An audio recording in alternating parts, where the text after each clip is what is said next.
Una explicación concisa y con algún ejemplo del cambio del sistema vocálico del latín clásico hasta el normalmente llamado sistema vocálico del latín vulgar. Ahora en un momento vamos con los grafiquitos, los dibujitos, pero primero la teoría indispensable.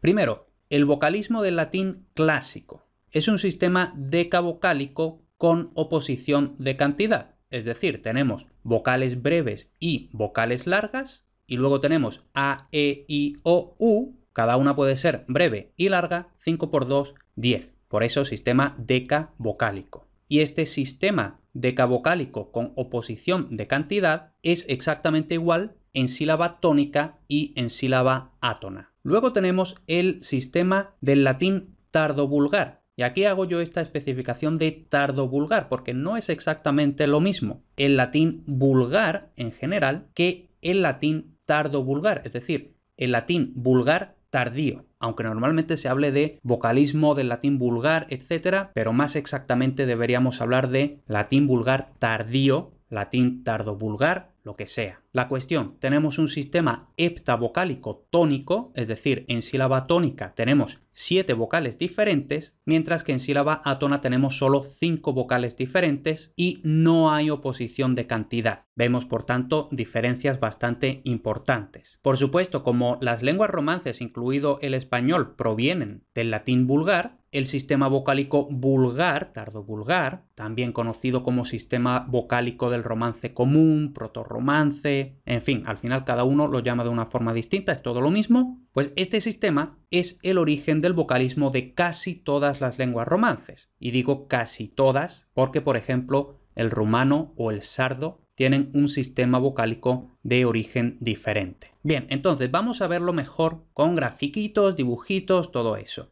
Primero, aquí tenemos esta tabla que es total y absolutamente ilustrativa. No hay que tomarla a pies juntillas. Con esto me refiero tanto a los símbolos fonéticos como por supuesto a la cronología. Pero, como digo, para ilustrar la evolución sí que nos vale perfectamente. Entonces vemos el latín clásico a la izquierda del todo. Tenemos 10 vocales, básicamente A breve, A larga, E breve, E larga, etc. Luego, en el siglo II, tenemos un sistema de 9 vocales, vemos que ya no hay distinción de cantidad, y lo primero que ha ocurrido es que la A breve y la A larga han confluido, pero luego todas las demás vocales siguen diferenciándose. Luego, el siguiente paso, siglo III-IV después de Cristo, tenemos ya el sistema de 7 vocales tónicas, que este es realmente el paso que nos interesa a nosotros. Vemos que cada vez va habiendo más convergencias. Y luego ya a la derecha del todo vemos que en español lo que era una E abierta es el diptongo IE y lo que era una O abierta es el diptongo UE. Pero como digo, lo que nos interesa a nosotros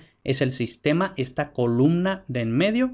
Así que para entenderlo mejor todavía vamos a centrarnos en el vocalismo tónico, insisto, y tenemos aquí el trapecio vocálico del latín clásico. Entonces vemos 5 puntos y en cada uno de los 5 puntos hay 2 vocales, exactamente la misma vocal, larga y breve. Entonces, en el paso al latín vulgar, lo que vamos a tener es que la I breve se va un poquito hacia abajo, la U breve se va un poquito hacia abajo, la E larga se va un poquito hacia arriba, la O larga va un poquito hacia arriba. Entonces vemos que la E larga confluye con la I breve, la U breve confluye con la O larga, etcétera, etcétera. Total, que llegamos al sistema heptavocálico. Y vemos que en el sistema heptavocálico tenemos I, A, U, y luego tenemos una E cerrada, una E abierta, una O cerrada, una O abierta. Ese es el sistema que sigue existiendo en el italiano estándar, es el sistema que sigue existiendo, por ejemplo, en el gallego. Y para que lo veamos un poquito más claro todavía, tenemos aquí lo mismo, pero puesto de dos formas diferentes. Abajo tenemos exactamente el mismo gráfico y arriba tenemos la tabla de correspondencias entre el latín clásico, sistema decavocálico con distinción de cantidad, y el latín vulgar, sistema heptavocálico sin distinción de cantidad.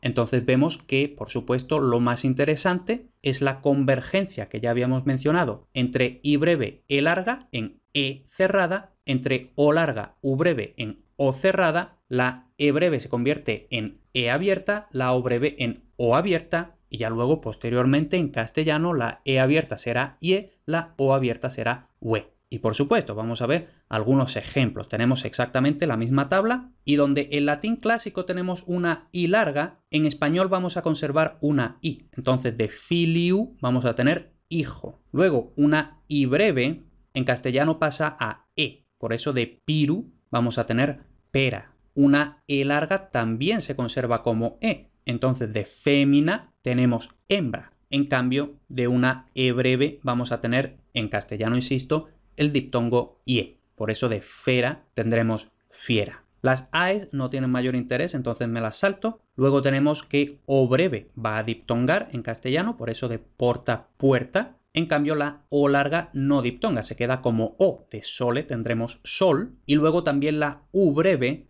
evoluciona a O. Por eso de puteu tenemos pozo. Y la U larga se conserva como U. Por eso de muru tenemos muro. Eso es, en esencia, el vocalismo tónico tardo-vulgar, con algunos ejemplos de cómo posteriormente evolucionó en castellano. Esta es la parte más interesante, por eso le hemos dedicado más tiempo. Luego cerramos con el vocalismo átono, y habíamos dicho que el vocalismo átono solo tiene 5 vocales, pero no solo en castellano, sino en las lenguas romances en general, porque ya en latín vulgar eran solo 5 vocales. Entonces vemos que las confluencias son mucho más marcadas. Estas son las evoluciones en general, pero luego también tenemos en final de palabra que hay incluso más convergencias. Esto es básicamente lo que explica que en español, en italiano, en muchas lenguas romances, a final de palabra nunca tengamos i ni o, excepto, por supuesto, cultismos como espíritu, metrópoli, etc. Pero eso, como digo, son cultismos. No se trata de la evolución patrimonial.